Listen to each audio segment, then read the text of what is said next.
नमस्कार. तर आज आलेलो होतो कोल्हापूरमध्ये आता जवळपास सगळ्या मंडळांनी स्ट्रक्चर जोडलेले आहेत. पण पारंपरिक वाद्याचा लेझिम, हलकी अशा पद्धतीनं ढोल अशा ज्या गोष्टी आहेत त्या दिवसभर आता चालणार आहेत. आता आपण माधवा रोडला जाणार आहे. माधवा रोडला ज्या लाईनला जे देखावं केलेले आहेत ते देखावं आपण बघणार आहेत. मी इथून पुढे व्हिडिओमध्ये दाखवणारच आहे. तर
कुठून कोणत्या गावात? जवळ गाव आहे. कुठलंच आहे बस.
आतापर्यंत आपण बघितलं असेल की ढोल ताशा लेझिम परत दुसरे जे वाद्य आहेत ते ढोल अशा पद्धतीचं जे सगळं हे केलेलं आहे आपण शूट केलेलं आहे. पण आता इथून पुढे जसं जसं दिवसाचा दिवस जसं दुपार होत झाली आहे त्यानंतर तिथं साऊंड हे या स्ट्रक्चर आता या चालू झाली. आता पेठेतली जी मंडळं आहेत जी मोठी मोठी मंडळं आहेत त्यांचं आता इथून पुढं सुरू होतंय. कारण गेल्या आपण काही व्हिडिओमध्ये बघितलं असेल ही छोटी छोटी मंडळं आता पुढे आलेली जे साऊंड सिस्टीम हे लावत नाही ती मंडळं पहिला आपली गणेश विसर्जन करतात आणि त्यानंतरनं मोठी मंडळं जे साऊंड सिस्टीम जे डॉल्बी किंवा अशा ज्या प्रकारचे आहेत ते आता आलेत. आता तुम्हाला 2 मिनिट दाखवतो.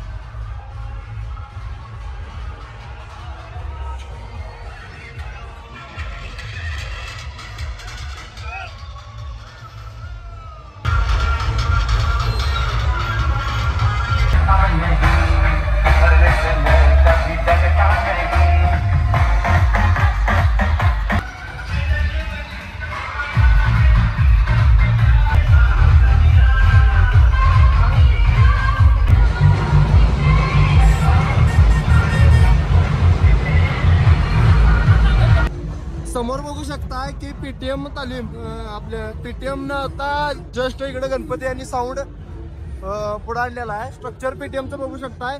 खालच्या बाजूला होतं ते दिलबहारचं होतं. इकडे प्रॅक्टिस क्लब पण समोर आहे.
Fizeram os vizinhos, já até ligou. Na fuga aqui é nós, quero ver os homens pegar. Porque aqui nós dá risada e bota pra acelerar. Porque aqui nós dá risada e